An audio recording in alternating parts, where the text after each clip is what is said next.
जिसने कर्नाटक में तूफान ला दिया है।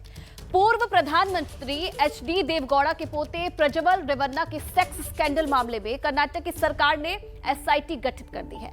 लेकिन इस बीच खबर यह भी है कि प्रज्वल देश छोड़कर भाग गए हैं और अब इस पूरे मामले को लेकर कांग्रेस जेडीएस के साथ साथ बीजेपी पर हमलावर है।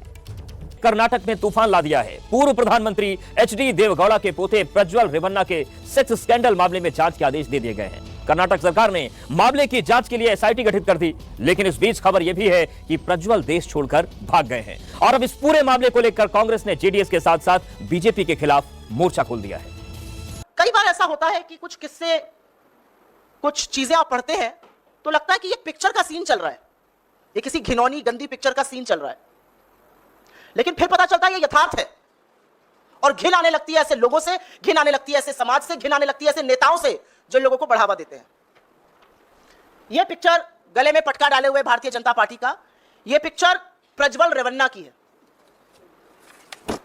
यहां मंच पर मोदी जी के साथ अभी 14 अप्रैल को प्रज्वल रेवन्ना हासन से एमपी हैं।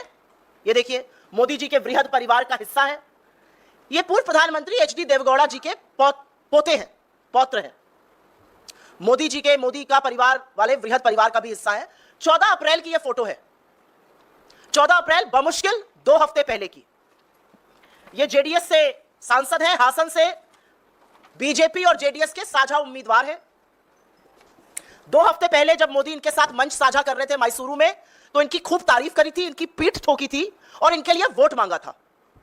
14 अप्रैल को, इसी महीने की 14 तारीख को ये नेता देश से फरार हो चुके हैं और अगर आप इनके जघन्य अपराधों को सुन लीजिएगा तो दिल दहल जाएगा और एक औरत होते हुए थोड़ी बोलने में भी शर्म आती है। कर्नाटक में आपके सहयोगी जेडीएस के एक नेता रेवन्ना के कई आपत्तिजनक वीडियो का दावा कांग्रेस कर रही है और उसको लेकर आप लोग पर भी आरोप लगा रही है कि उनका बचाव कर रहे हैं। देखिए, श्री रेवन्ना का जो समाचार पत्रों में और चैनलों में चल रहा है वो बिल्कुल आघातजनक है। ऐसा सहन किया ही नहीं जा सकता और भारतीय जनता पार्टी का स्टैंड बहुत स्पष्ट है। हम देश की मातृशक्ति के साथ खड़े हैं, देश की नारी शक्ति के साथ खड़े हैं। नरेंद्र मोदी जी का पूरे देश को एक कमिटमेंट है कि कहीं पर भी मातृशक्ति के अपमान को सहन नहीं किया जाना। परंतु कांग्रेस पार्टी जो हम पर आरोप लगाना चाहती है, मैं छोटी सी बात पूछना चाहता हूं, वहां सरकार किसकी है? सरकार कांग्रेस पार्टी की है। फेक वीडियो आपके ध्यान में ही होंगे क्योंकि टाइम पर रिलीज किए गए हैं और अब तक कार्यवाही कांग्रेस पार्टी ने क्यों नहीं की? कार्यवाही हमने नहीं करनी है। ये लॉ एंड ऑर्डर का इश्यू स्टेट का इश्यू है। प्रियंका जी हमसे सवाल पूछ रही है, मैं प्रियंका जी को कहना चाहता हूं, नरेंद्र मोदी जी और मुझसे सवाल पूछने की जगह आपके मुख्यमंत्री उप मुख्यमंत्री को सवाल करिए कि आपकी सरकार क्या कर रही है, क्यों जांच नहीं हो रही है? हम जांच के पक्ष में है और हमारे साथ वो उस पर क्या बीत रही होगी और हम क्या कर रहे हैं।